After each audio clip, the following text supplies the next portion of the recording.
सभ्यम नमस्कारम प्रिय छात्र छात्राओं। चलिए 10th यूज से जो दीर्घोत्तरीय लघुत्तरीय प्रश्नोत्तर ज्यादातर पूछा जाता है यहाँ मैथ में, जैसे प्रतिस्थापन विधि हो गया, वज्रगुणन विधि हो गया, विलोपन विधि हो गया, ये सब। तो पहले हम प्रतिस्थापन विधि से रिलेटेड देख लेते हैं। इसमें प्रश्नोत्तर जो होता है कुछ PYQ है उसको लेकर चलेंगे और उसी के हिसाब से समझने की कोशिश करेंगे ताकि PYQ रिवीजन भी हो जाएगा और समझ में भी आ जाएगा। आशा है आप लोग को समझ में आएगा। वीडियो पर बने रहिएगा और कोशिश कीजिएगा समझने का, अच्छे से समझ में आ जाएगा। देखिए प्रतिस्थापन विधि रहे या विलोपन या वज्रगुणन रहे, इसमें समीकरण दे देगा आपको और समीकरण कहेगा हल करने की। हल करने का कहने का मतलब ये जिस चर में समीकरण है, जैसे चर बोलते हैं A to Z, ABCD से Z तक के मान को चर कहते हैं और बाकी जो संख्यात्मक मान उसको अचर कहते हैं। तो इसमें इसको हल करने का कहने का मतलब ये है कि x और y का मान निकालिए। दोनों समीकरण का तुलना करना रहता है और इसमें मान निकालना रहता है। अभी देखिए निकालते हैं यहाँ से। समीकरण 1 है, इसको समीकरण 1 लिख देते हैं और ये हमारा समीकरण 2 हो जाता है। अब चूंकि ये प्रतिस्थापन विधि से हल कर रहे हैं तो प्रतिस्थापन विधि से पहले एक समीकरण को लेते हैं। आपका मर्जी है 1 का ले सकते हैं या फिर 2 का, किसी एक को भी ले सकते हैं। तो हम समीकरण 2 को लेते हैं। जैसे समीकरण 2 से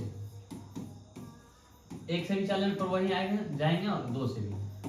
समीकरण 2 से चलते हैं तो x + 2y बराबर है 3। तो यहाँ से x, इसलिए x बराबर लिखेंगे तो ये हो जाएगा 3 - 2y। ये हो गया x का मान निकाल लिया यहाँ से। अब ये जो मान निकला है ना, इसको जिस समीकरण से चल रहे हैं उसके अलावे जो समीकरण है उसमें उस मान को पुट करेंगे, रखते हैं। जैसे x बराबर 3y - 2y, इसको मान लेते हैं समीकरण 3। ये आया है किस समीकरण से? तो ये आया समीकरण 2 से। तो इसको हम समीकरण 1 में रखते हैं। तो x का मान समीकरण 1 में रखने पर, x का मान समीकरण 1 में प्रतिस्थापित करने पर, चूंकि प्रतिस्थापन विधि है तो इसको इस तरह से लिखते हैं, थोड़ा बेहतर लगता है। प्रतिस्थापित करने पर या फिर रखने पर भी लिख सकते हैं, दोनों का मतलब वही है।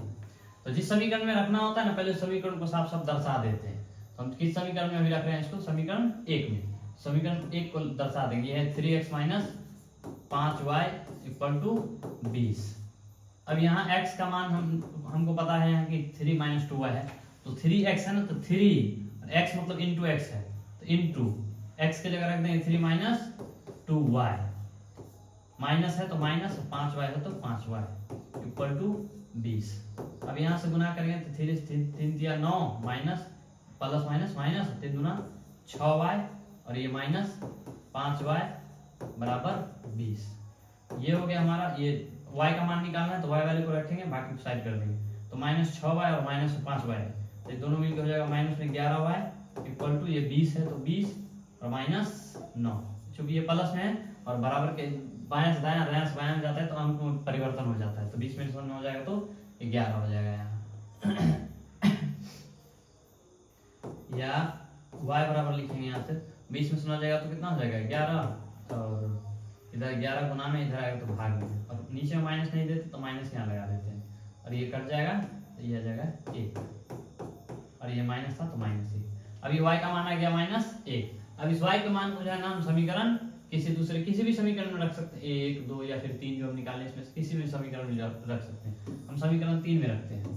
y का मान समीकरण 3 में प्रतिस्थापित करने पर, समीकरण 3 में प्रतिस्थापित करने पर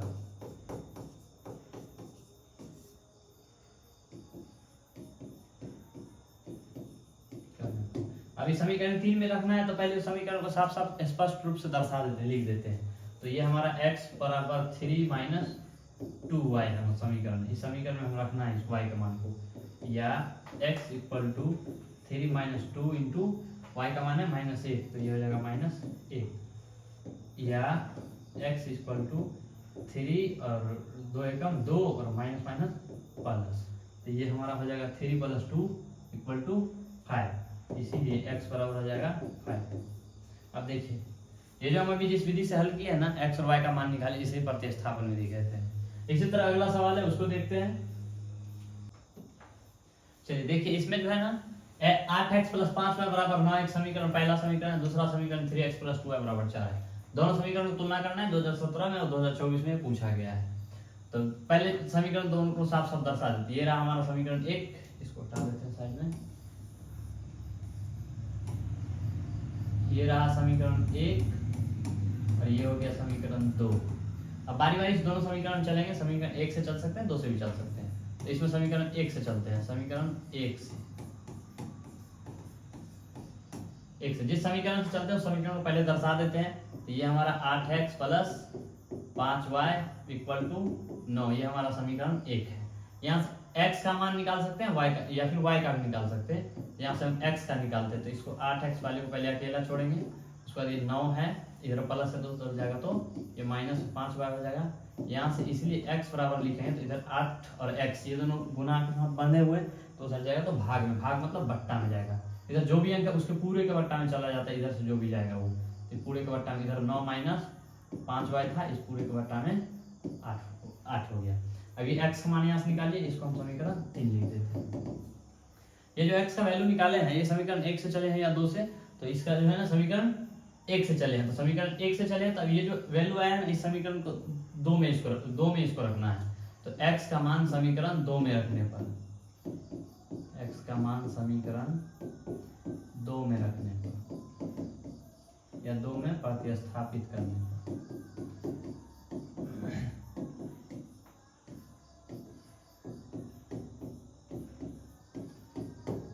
ये अब जिस समीकरण में भी बताया हमने पहले, इससे पहले वीडियो में, इससे पहले क्वेश्चन में, कि जिस समीकरण में मान को रखना होता है समीकरण को पहले दर्शा देते हैं। तो 2 में हम रख रहे हैं, तो 2 हमारा है 3x plus 2y equal to 4, ये हमारा समीकरण हो गया। 3x, तो 3 इंटू एक्स का वैल्यू कितना है 9 माइनस 5y बट्टे 8, तो 9 माइनस 5y बट्टे 8 ये, और ये 3 और x ये नहीं कुछ, तो यहाँ पर इंटू गुना होता है, तो इसको भी हम गुना में दर्शा देते हैं ब्रैकेट से। प्लस जो लिखा हुआ उसको साफ साफ स्पष्ट लिख देंगे, प्लस 2 है माइनस सॉरी इक्वल टू 4, ये हो गया। अब ये गुना हो जाएगा, ऊपर वाले के साथ ऊपर वाले, नीचे वाले के नीचे वाले, नीचे वाले नहीं कुछ तो 1 है, नीचे में 8 है कम 8 हो जाएगा, ऊपर में हो जाएगा 9 3 27 और माइनस 5 3 15 y और प्लस 2y है तो प्लस 2y इक्वल टू 4 है तो इक्वल टू 4।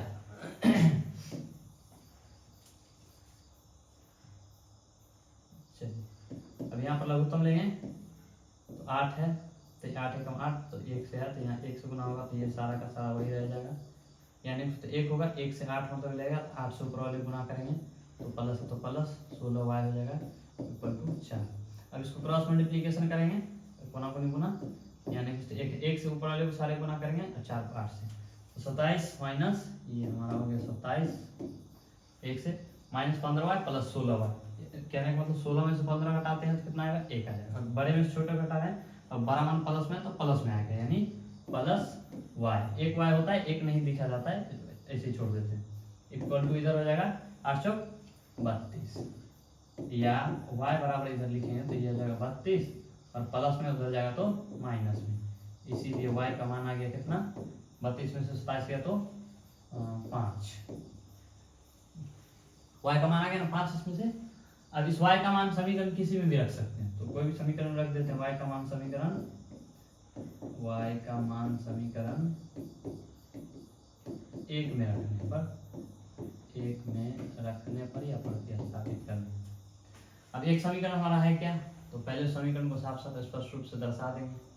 हमारा समीकरण 1 है 8x प्लस 5y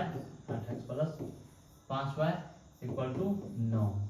अब यहाँ से 8x ऐसे ही रखना है, प्लस 5y का वैल्यू कितना है 5, तो इंटू यहाँ y है तो यहाँ 5 हो जाएगा इक्वल टू 9 हो जाएगा, या 8x प्लस 5 को 5 से गुना करें तो 5 25 इक्वल टू 9 हो जाएगा, इसको और छोटा करना पड़ेगा, या 8x इक्वल टू 9 माइनस 25, क्योंकि इधर प्लस में हो जाएगा तो माइनस में, तो x बराबर इधर लिखेंगे तो 9 में से 25 जाएगा, तो 9 में से 25 तो नहीं करता है छोटे में से बड़ा को, लेकिन घटाना पड़े तो वहाँ बड़े में से छोटे घटा देते हैं और बड़ा के पीछे जो चिन्ह है वो एक चिन्ह लगा देते हैं। तो 25 में से 16 घटाएंगे तो सॉरी 25 में से 9 घटाएंगे 16 आएगा, और इसके पीछे माइनस था तो इसके पीछे माइनस हो जाएगा, और ये गुना में 8 है तो यहाँ भाग में आ जाएगा, ये कट जाएगा, ये हो जाएगा 2 और इसके पीछे माइनस था तो माइनस 2। इसके ये भी सॉल्व हो गया, x का मान आ गया -2 और y का मान आ रहा था 5। चलिए देखिए नेक्स्ट समीकरण को सॉल्व करते हैं। ये s minus t equal to 3 है पहला समीकरण, ये समीकरण 1 हो जाएगा और ये हमारा समीकरण 2 हो जाएगा। s by t plus t by 2 equal to 6। यहाँ समीकरण 1 से चलते हैं, जो समीकरण आसान लगे आप उस समीकरण से चल सकते हैं। बाकी रही बात कि समीकरण 1 से कि किस समीकरण से चले, तो इसका कोई फिक्स समीकरण नहीं है, आप किसी भी समीकरण से चलेंगे तो पहुंचना वही है, जहां कोई भी समीकरण से चलने पर वही पहुंचिएगा। समीकरण 1 से चलते हैं तो s minus t equal to 3 है यहाँ समीकरण 1, इसीलिए s इक्वल टू हो जाएगा 3 और ये माइनस में है, इधर ले जा रहे हैं तो ये प्लस टी, ये हम लिख देते हैं इसको समीकरण 3। अब देखिए इस s के मान को हम समीकरण 1 से चल रहे थे ना, तो s के मान को समीकरण 2 में रखते हैं। तो s का मान समीकरण 2 में रखने पर, s का मान समीकरण 2 में रखने पर, प्रतिस्थापित करने पर या रखने पर,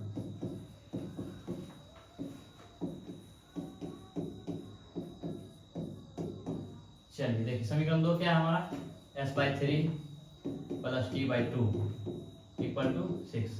अब यहाँ s की जगह हम 3 प्लस t रखना है ना, तो यहाँ s है, यहाँ रख देते हैं 3 प्लस t, सॉरी t लिखेंगे ना, ये हो जाएगा हमारा 3 प्लस t, बाकी बट्टे में 3 है तो 3 रहेगा, प्लस है तो प्लस रहेगा, t/2 है तो t/2 रहेगा इक्वल टू 6। अब ये हमारा भिन्नजोड़ के फॉर्मेट में है, भिन्न में है, सभी लघुत्तम लेंगे 3 और 2 का, तो 3 गुना 6 हो जाएगा। फिर 3 से 2 मरतबा लगेगा तो इस सबको 2 से गुना करना है, तो 2 से 3 को भी गुना करना और t को भी, तो 2 से करेंगे तो 3 गुना 6 हो जाएगा, और t को 2 से गुना करेंगे तो 2t हो जाएगा, प्लस है तो प्लस हो जाएगा, और प्लस है तो यहाँ भी प्लस हो जाएगा। 2 से 3 मरतबा लगेगा 6 में, तो 3 से ऊपर गुना करेंगे तो 3t इक्वल टू 6 हो जाएगा। अब ये हमारा हो गया फाइनली 6 प्लस 3 2 5t बट्टे 6 इक्वल टू 6।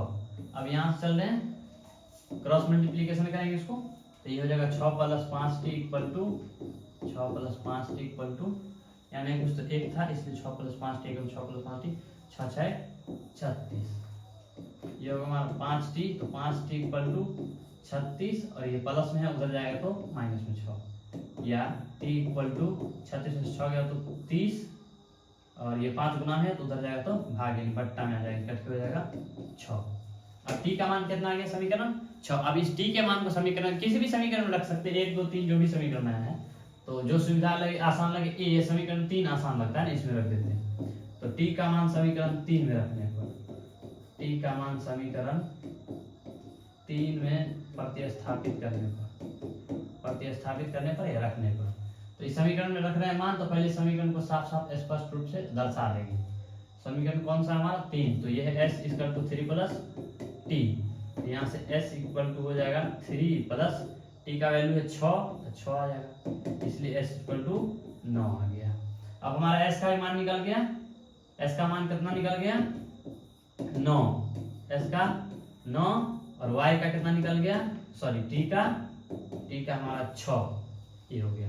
अब ये देखिए, अब ये समीकरण का जो मान जो निकला है s और t चर में जो समीकरण था उसका, ये सही है कि गलत है, इसकी जांच भी सामान्य रूप से कर सकते हैं। ये s और t का वैल्यू जब इस किसी भी समीकरण में रखेंगे ना, तो ये बराबर में जो वैल्यू है वो आ जाएगा। जैसे इसमें हम रख रहे हैं यहाँ पर ये छोटा सा इस टॉपिक से हट के s minus t equal to 3 है ना, s minus t equal to 3, तो हमारा वैल्यू जो निकला s और t का, इसका मतलब s और t का वैल्यू रखेंगे तो बराबर में 3 आएगा। रख देख लेते हैं, s का वैल्यू है 9 माइनस, तो माइनस t का वैल्यू है 6, तो 9 में 6 गया तो 3, ये 3 आ गया, ये 3, देखिए ये दोनों का दोनों बराबर आ गया ना, इसका मतलब हमारा ये वैल्यू जो निकला है वो सही है। चलिए 2-3 सवाल मैंने किया, 2-3 सवाल आप लोग कीजिए, और आंसर भी हमने लिख दिया आपकी सुविधा के लिए। कोशिश कीजिए इसको सॉल्व करने का, और कैसा लगा आपको ये विधि कमेंट जरूर कीजिएगा। थैंक्स।